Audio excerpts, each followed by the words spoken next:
They say a heart doesn't break in a single moment, but mine did. I still remember the rustle of legal papers, the blank stare of the judge, the cold room where my entire life unraveled in minutes. I was standing there in my pressed blouse, my hands trembling, trying to keep it together. I thought being a good mother mattered. I thought being a teacher, shaping young minds, would count for something. I thought they'd see my son smile when he ran into my arms at the school gates, every single day, proof that I was enough. But none of it mattered. Not when the court saw my ex-husband's income, his shiny apartment, his polished lawyers. I had love, but he had leverage. And that day, they gave him everything. Including Adam. My 7-year-old was taken from me with the cold signature of a judge who didn't even look me in the eye. I didn't scream. I didn't cry. Not in front of them. But when I got home, to the small apartment we had moved into after the separation, I collapsed to the floor. His shoes were still by the door. His favorite cereal sat untouched on the kitchen shelf. His drawings were taped to the fridge like they always had been. A blue stick figure labeled "Mommy" with a lopsided heart around it. I touched that drawing and something inside me shattered. I didn't sleep that night. I just sat on his bed, inhaling the scent of his shampoo from the pillow. I replayed every moment, every giggle, every bath time song, every whispered story before bed. And somewhere between the silence and the ache, I made a decision. This is not where the story ends. This is where I begin. The Monday after the custody ruling, I returned to the school where I had taught for nearly a decade. My body walked, but my soul dragged behind me like a torn coat. It felt almost absurd to be trusted with 20 children when my own had just been taken from me. I sat at my desk before the bell rang, staring at the lesson plan I had written weeks ago, back when I thought my life was stable. It all felt meaningless now. What was the point of teaching math or reading comprehension when the world no longer made sense? Then the bell rang. And they came in, tiny feet, loud voices, big eyes that still believed in things like fairness and dreams. I stood, adjusted my scarf, and greeted them with the smile I had worn so many times it had become armor. But today, it cracked around the edges. During recess, one of my students, Leila, brought me a drawing. A family, 3 people holding hands under a giant rainbow. She pointed to the smallest figure in the middle. "That's me," she said proudly, "and that's my mama and my baba. But they fight sometimes. I like it better when they smile." I don't know what moved faster, my heart breaking again or my arms reaching to hug her. Children have a way of slicing through you with innocence. I held her close, hiding the tears welling in my eyes. That simple picture reminded me of what I was still fighting for. Of what I hadn't lost, my purpose. That night, I didn't collapse on the couch. I pulled out a notebook and made a list, things I still had control over. My mind. My voice. My classroom. My story. I began taking extra hours. Tutoring after school. Volunteering on weekends. Anything to build back what I had lost, brick by emotional brick. I researched legal aid groups, connected with single mothers who had fought for custody and won. I became fluent in the language of the family court system, case files, precedents, supervised visitation laws. I was no longer just Nadia the teacher. I was Nadia the strategist. Each day I went to school, I poured love into my students, because if I couldn't give it to Adam in that moment, at least it wouldn't wither inside me. I started writing letters to him in a journal I kept beside my bed. Every night, I'd scribble what I wished I could say aloud. "I miss you. I made your favorite lentil soup today. I saw a boy with your same backpack, it made me smile and ache all at once. I'm fighting for you, my love." And slowly, so slowly, it began to work. I became stronger. I was still heartbroken, but I was no longer broken. And when I least expected it, the opportunity one had been praying for came, not as a miracle, but as an opening in the same school district. A new position. A different campus. The school where my son was enrolled. I stared at the job posting for hours. My hands trembled as I typed my application. Could I do it? Could I walk those halls, knowing he was somewhere near but not yet mine? I didn't know. But I clicked submit. And I whispered, let this be the first step back to him. The morning I walked into the new school, the sky was heavy with rain clouds. It matched my heartbeat, dense, unpredictable. I held my umbrella in one hand and my new teacher badge in the other, fingers curled so tightly around the plastic card that my knuckles turned white. I had barely slept the night before. My thoughts were crowded with what ifs. What if he didn't recognize me? What if he was angry? What if seeing me confused him more than helped? I told myself to breathe. To focus on the student I was hired to teach. But under all that was him. Adam. My son. The boy I had carried for 9 months, sang lullabies to, bathed with rose water and kissed on the forehead every night. I hadn't seen him in nearly 6 months, not in person. Only in photos sent by court orders, grainy glimpses of a boy I had once known like the lines in my palm. And now we were in the same building. I taught 5th grade. Adam was in the 2nd. Our classrooms weren't far apart. The first time I heard his voice, laughing in the hallway between bells, I froze mid-sentence during a math lesson. My student asked, Miss Rahman, are you okay? I nodded, but my chest was a storm. That afternoon, during recess, I walked past the playground. It wasn't intentional. I just drifted there. The children ran like flocks of birds, chasing, yelling, tumbling in joyful chaos. And there he was. Standing by the fence, staring up at the sky like he used to. That same habit. That same quiet soul. His hair was longer, his shoes too big for his feet, but it was him. I couldn't move.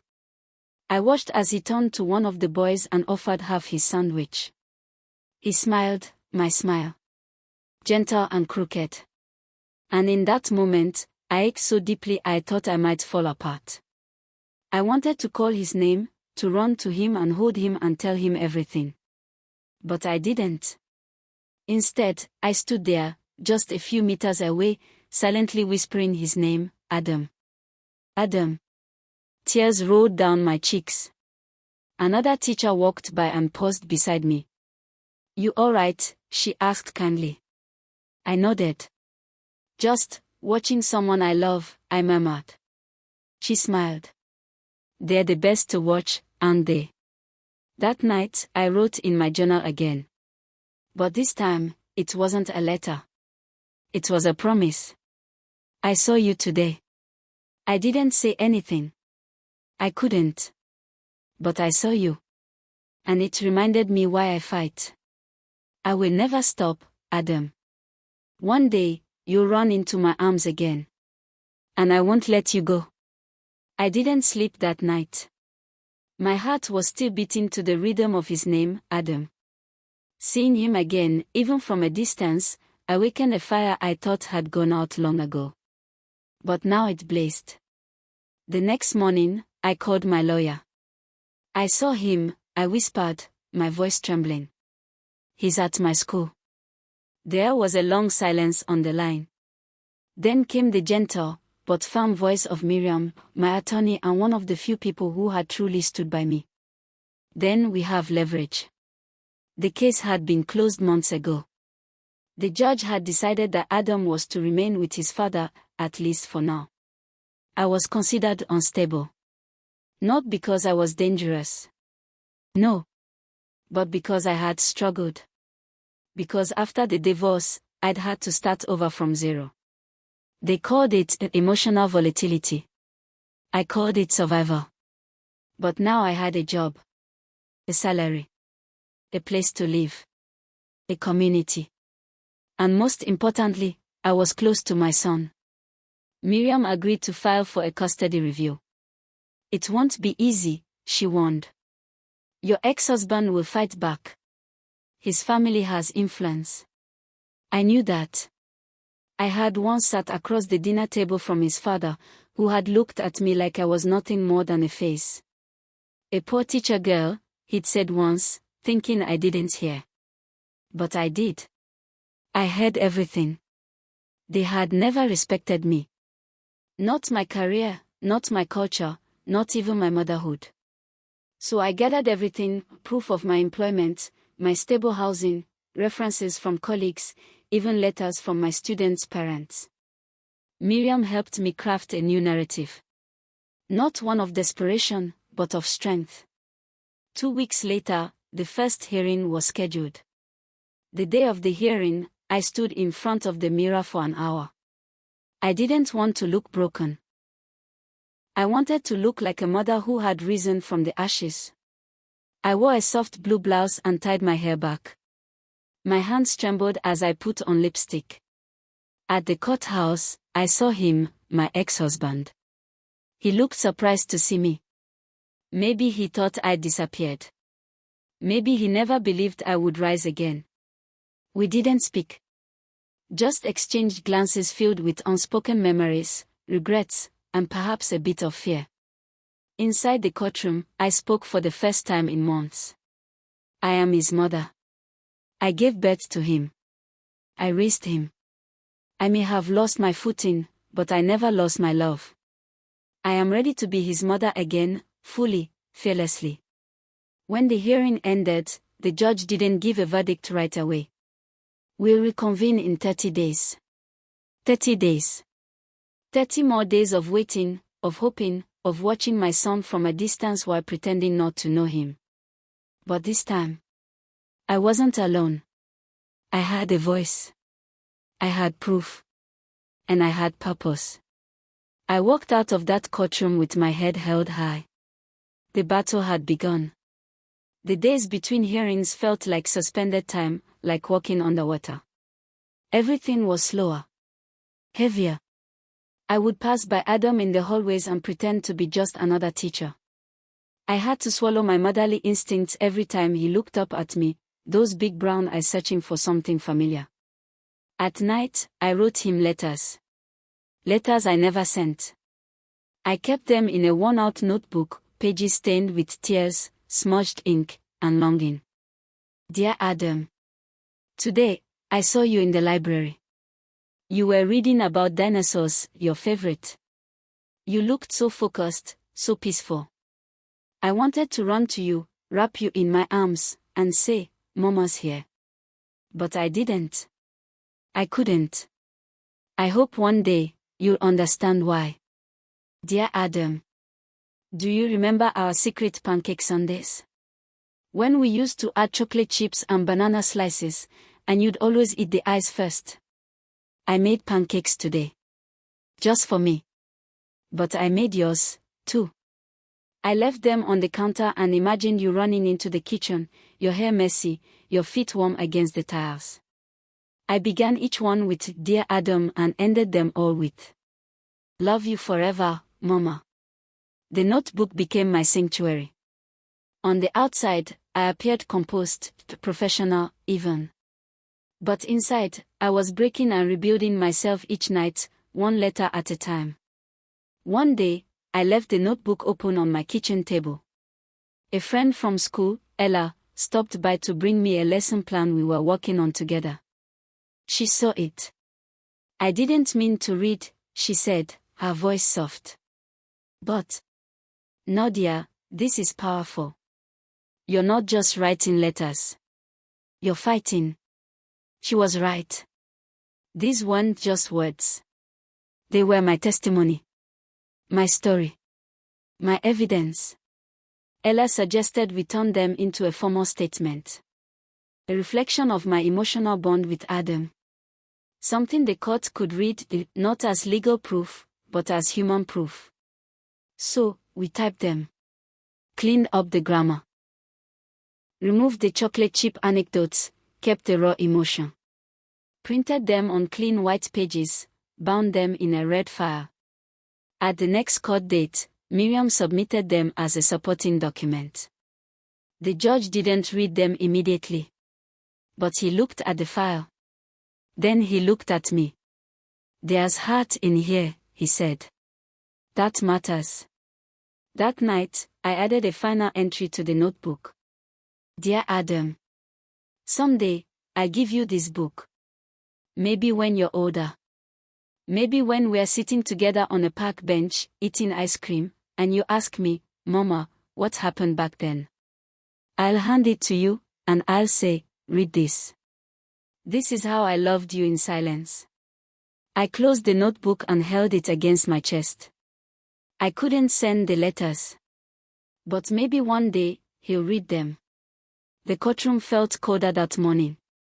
I wore a navy blouse, modest, pressed, nothing flashy. I wanted the judge to see me as what I was, a mother, not a fighter. But inside, I was both. We were nearing the end of the custody case. Adam's father had already made his statements, painting himself as the stable one, the provider. I stayed quiet during his performance. I had to. But my heart pounded louder than any gavel. Then Miriam stood up. "Your Honor, with your permission, we'd like to call a character witness." The judge nodded. "Proceed."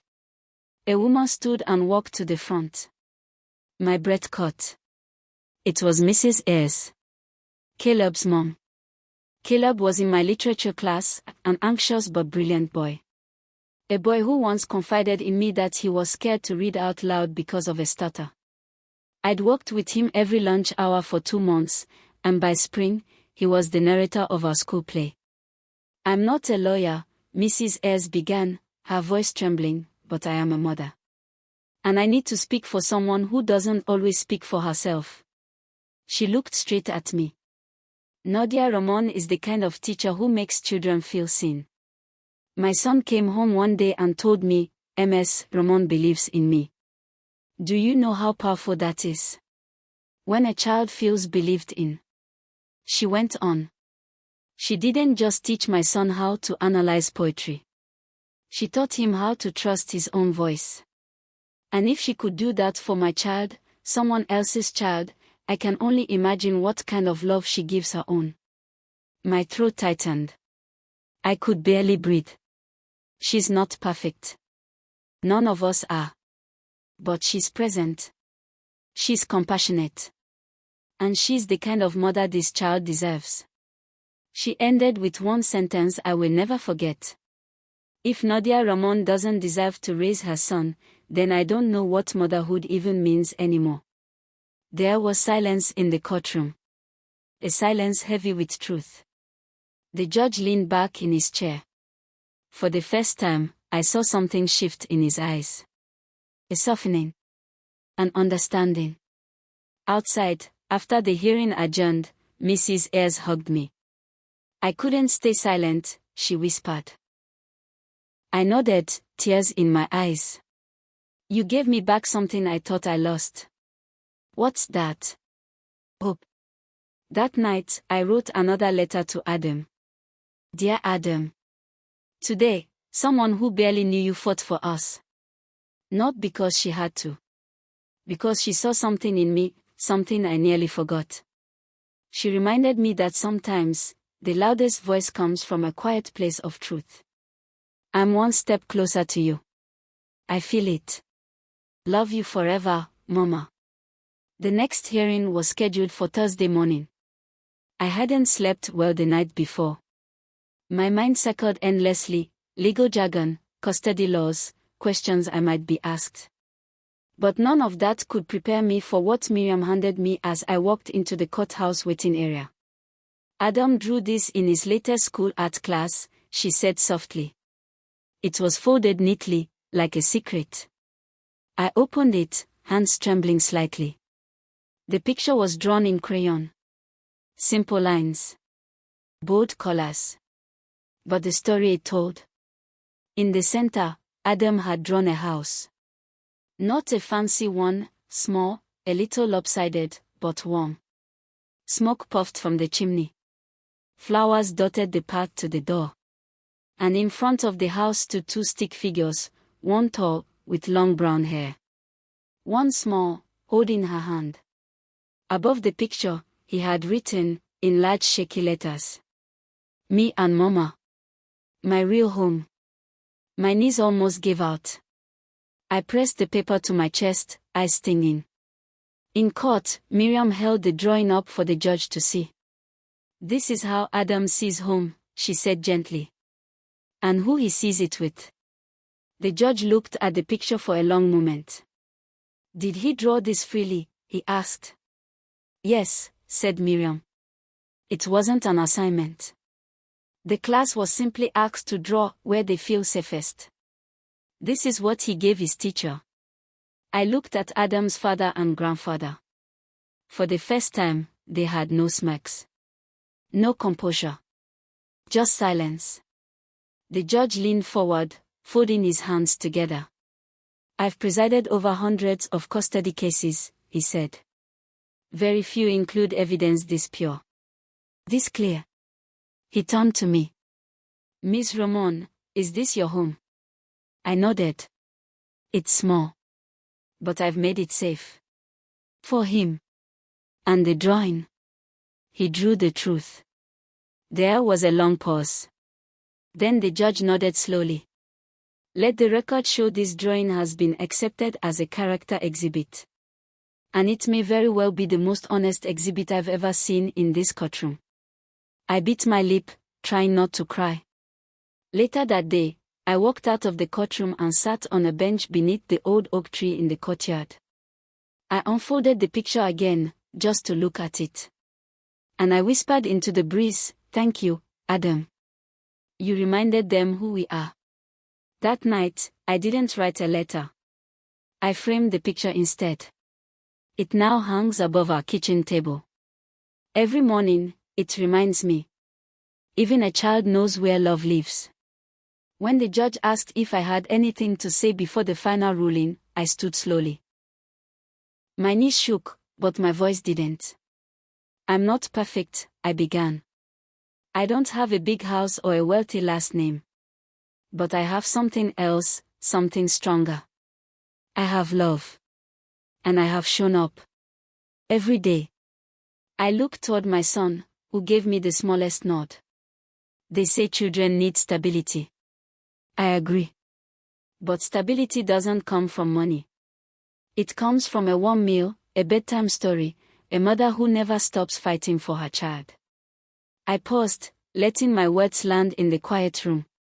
"Your Honor, I may not have everything, but I have always been his home. And he is mine." That was all. I sat down. And this time, I didn't feel small. I felt like a mountain. The day we walked into our new home, it wasn't grand. The walls were bare, the furniture secondhand. But it was ours. Sammy dropped his backpack, ran through the hallway, and called, "This room's mine." I laughed with tears in my eyes. We unpacked slowly, books, dishes, a photo of us from years ago. I placed it on the kitchen shelf. A symbol of everything we survived. That night, I tucked him into bed. No lawyers. No supervised visits. Just a mother and her son under one roof again. "Mom," he whispered, "do we get to stay here forever?" I nodded, brushing his hair back. "Yes, Habibi. Forever begins tonight." And in that small, quiet room, peace finally returned.